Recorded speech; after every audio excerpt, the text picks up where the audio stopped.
Okay, well, if you have some faults and you feel insecure and inferior because of that, well, you should.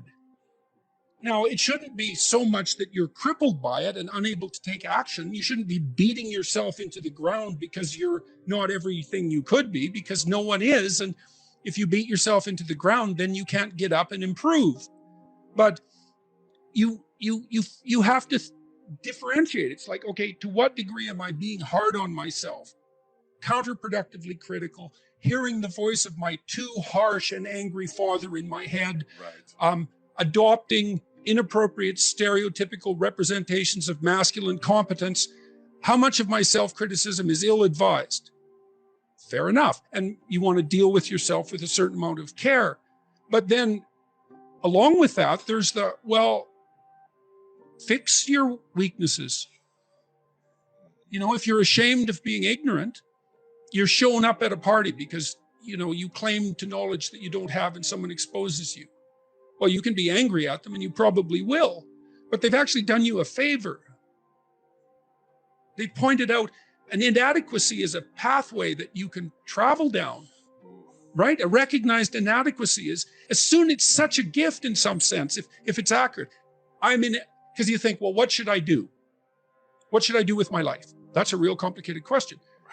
Oh, here's an inadequacy. Excellent. You have a goal now. Rectify it. Now, you still have to think strategically and figure out how to rectify it and do it step by step. If you're angry about something in the world, well, you know, that's an indication that that's in some sense your problem, right? It's speaking to you in a moral sense. This shouldn't be that way. Well, maybe you're the person who should do something about it in some manner. Maybe it'll take your whole life to figure out how to do that. But it's bothering you for a reason. So the negative emotions can be a pathway to transformation. I'm not trying to romanticize them. They can crush you completely and leave you with nothing, right? For sure. And they can go badly astray. But shame, that's a good one. What am I ashamed of? Well, can you fix any of that? Because you might ask yourself, let's say you're so ashamed and so crushed that you're nihilistic and you can't see any hope for life. You're just done. You might think, well, what if I was less ashamed? Like, I'm not going to jump off the bridge today. I'm going to wait a year. I'm going to work on these things that I'm ashamed of. And just see, like, does my life improve enough so that I'm not so bitter about it now, or I'm not so hopeless about it now? And my experience has generally been that works. It works. And then some of it's practical knowledge too. It's like you can get a really long way with very small changes, incremental changes, micro habit changes. So aim low. Don't have big goals or big transformations. Well, you can, but the problem with a big goal is that it's daunting enough so that it might paralyze you, and there's a high probability of failure. And so imagine that you're your own child. Okay, now imagine you love this child, and you would like him, we'll say him because it's you and I talking, to succeed. Now, you have an ideal for this child. You'd like him to grow up to be the best he can be, better than you, the best man he can be. That's what you want for your son, if the good part of you is talking. Yeah. You definitely want him to be better than you are, but you want him to be the best he could be if your vision is unclouded. Okay, but then you offer him a goal. It's like, well, do this. Well, can he do it? Well, if he can do it without a second's thought, there's no challenge in it. There's no developmental impetus. It's not in the zone of proximal development. You want a goal that you can do, but that requires some improvement on your part. Because you want to attain the goal, that's satisfying, but then you want to make yourself into the thing that can attain goals. And so you want to push yourself. Yeah. You want to push yourself a bit further. Yeah. Yes. And there's an ample psychological literature that suggests that that's where maximal motivation is to be found. Interesting. So you're pursuing a goal, but you're also pursuing the goal of transforming yourself at the same time. You're doing both of those at the same time. I would say start where you can start. You know, if something announces itself to you, which is a strange way of thinking about it, as in need of repair, that you could repair, then hey, fix it. You fix 100 things like that, your life will be a lot different. Now, I often tell people too, fix the things you repeat every day, because people tend to think of those as trivial, right? You get up, you brush your teeth, you have your breakfast, you have your routines that you go through every day. Well, those probably constitute 50% of your life. And people think, well, they're mundane, I don't need to pay attention to them. It's like, no, that's exactly wrong. The things you do every day, those are the most important things you do. Hands down. All you have to do is do the arithmetic. You figure it out right away. So 100 adjustments to your broader domain of being, and there's a lot less rubbish around and a lot fewer traps for you to step into. And so that's in keeping with Jung's idea about erasing once you've got your mind and your emotions together, and once you're acting that out, then you can extend what you're willing to consider yourself and start fixing up the things that are part of your broader extent.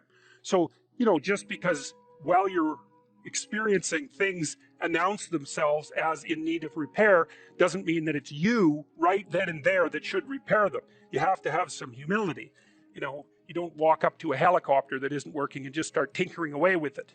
You have to stay within your domain of competence. But most of the time, if people look at their lives, it's a very interesting thing to do.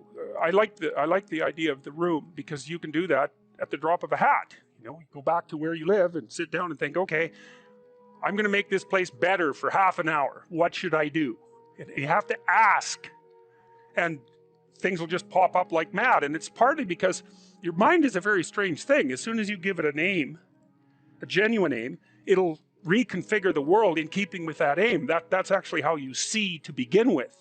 And so if you set it a task, especially, you have to be genuine about it, which is why you have to bring your thoughts and emotions together, and then you have to get them in your body so you're acting consistently. You have to be genuine about the aim, but once you aim, the world will reconfigure itself around that aim, which is very strange.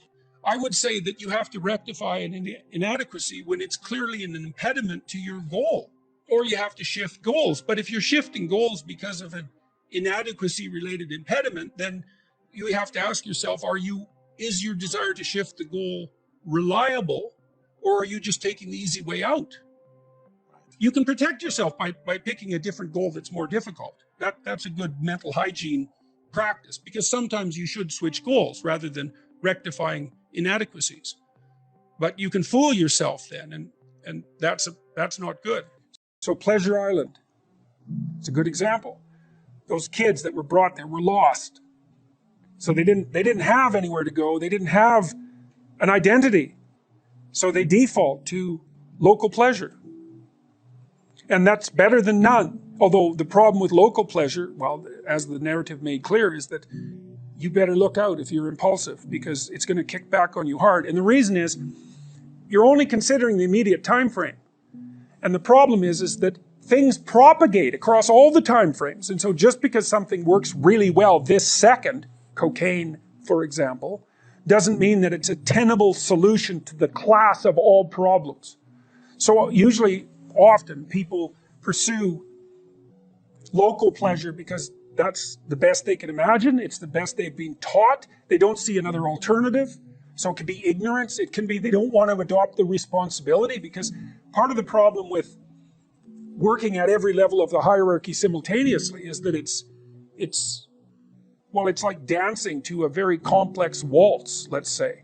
You have to be paying attention to a very large number of things simultaneously and doing things right. It requires responsibility. And so,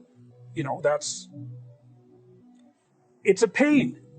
It's a weight. Part of the reason people drink alcohol is to get rid of their responsibility. I mean, that's, you hear people drink because they have problems. It's like, no.